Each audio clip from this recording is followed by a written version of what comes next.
Então este é o layout do circuito de nosso TCC, onde se observa a ligação de todos os componentes utilizados. Sensor DHT11, que é o de temperatura e umidade, foi conectado à porta T6 do ESP8266. Sensor de presença, sensor PIR-HC FR501, foi conectado à porta D5 do ESP8266.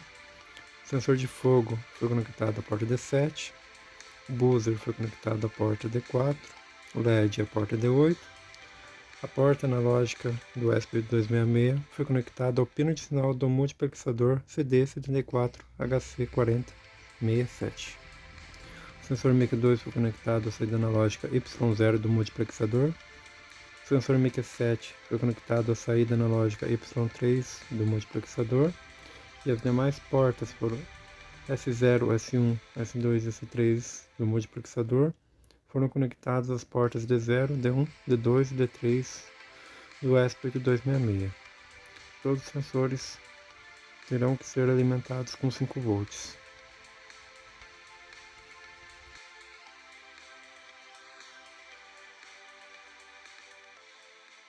Então aqui é nosso app Blink, aqui é a página principal. Clicando nessa chavinha a gente chega na nossa página de configuração, onde que a gente pode adicionar nossos gauges ou adicionar outros itens que podem ser necessários, aí vai de acordo com a aplicação. Clicando nessa engrenagem, as principais partes são o code, onde a gente usa as credenciais lá no nosso código C++. Os data streams para cada sensor foi criado um pino virtual, e isso foi definido lá no nosso código C++. Saindo dessa página e voltando para a página principal, a gente pode ver aqui as automações que foram criadas para notificar o usuário caso algum sensor detecte algum dado que seja fora do normal.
Aqui é o Jefferson Gabriel.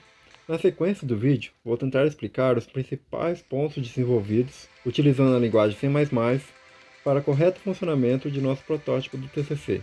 Segue o vídeo. Nas primeiras linhas, temos os comandos define, que são usados para definir dados gerados pela plataforma Blink, como o ID do template, o nome do device e o token gerado pela plataforma.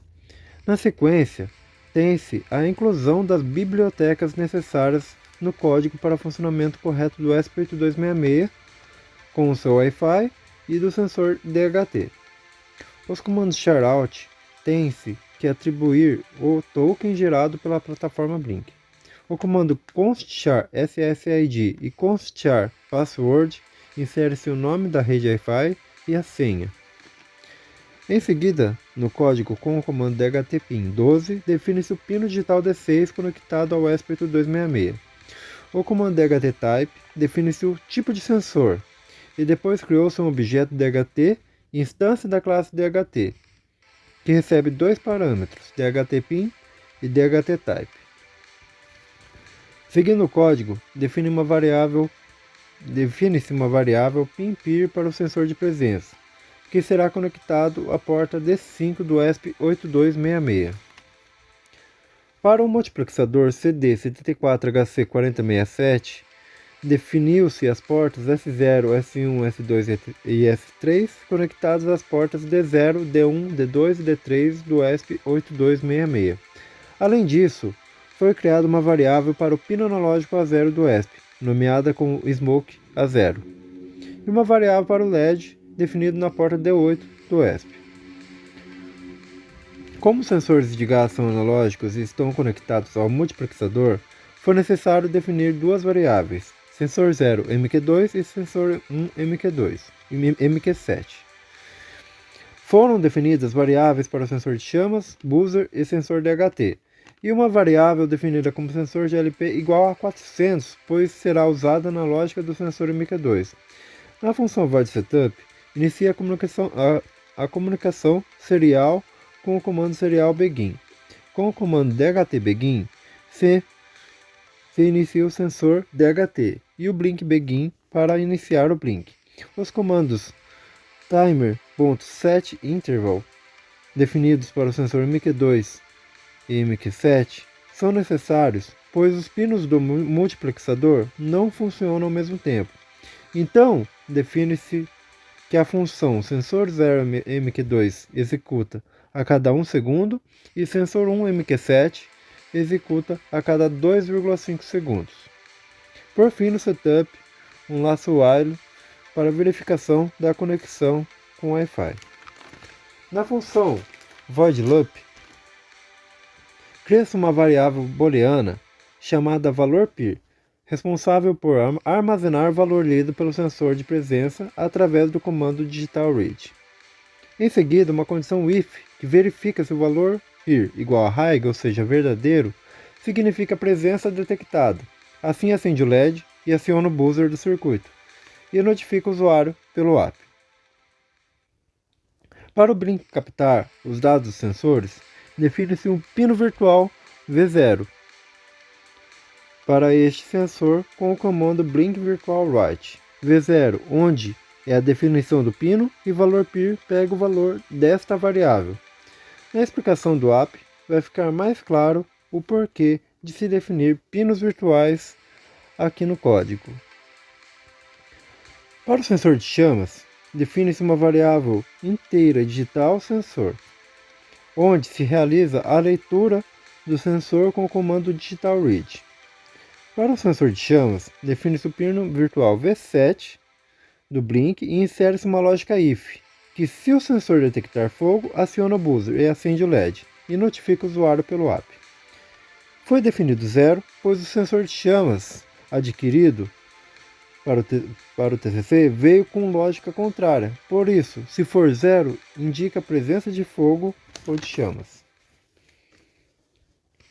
Para o sensor DHT, foi criado o objeto DHT para realizar a leitura da temperatura e umidade através dos comandos temperatura igual dht.read temperatura e umidade igual dht.read umidade.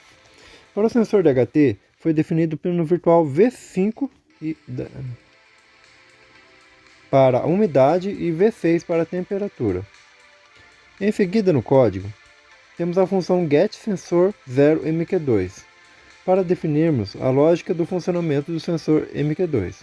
Primeiramente, é colocado as saídas S0, S1, S2 e S3 do multiplexador em nível baixo, pois o multiplexador utiliza a lógica binária. Isso quer dizer que 0000 é igual a 0. Então, o pino de sinal do sensor MQ2 é conectado ao pino Y0 do multiplexador.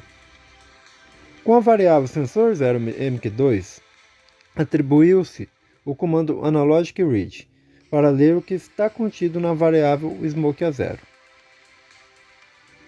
Para o sensor MQ2, definiu-se o pino virtual V2 do blink. Inseriu-se uma lógica if para se o sensor MQ2 for maior que sensor GLP, ou seja, se for maior que 400 ppm, acende o LED, aciona o buzzer e notifica pelo app. Se for menor que 400, desliga o buzzer e o LED. Para o sensor MQ7, definiu-se a função getSensor1MQ7, onde foi definido a porta Y3 do multiplexador conectado ao pino de sinal do sensor MQ7. Com o comando sensor1 MQ7 igual na logic read smoke a 0, lê-se o valor do sensor MQ7. Definiu-se o pino virtual V1 para o sensor MQ7. E inseriu-se a lógica if, que diz que se o sensor MQ7 for maior que 15 ppm, indica valor crítico e aciona o buzzer e LED e notifica o usuário. Caso contrário, desliga buzzer e desliga o LED. E o sistema continua monitorando.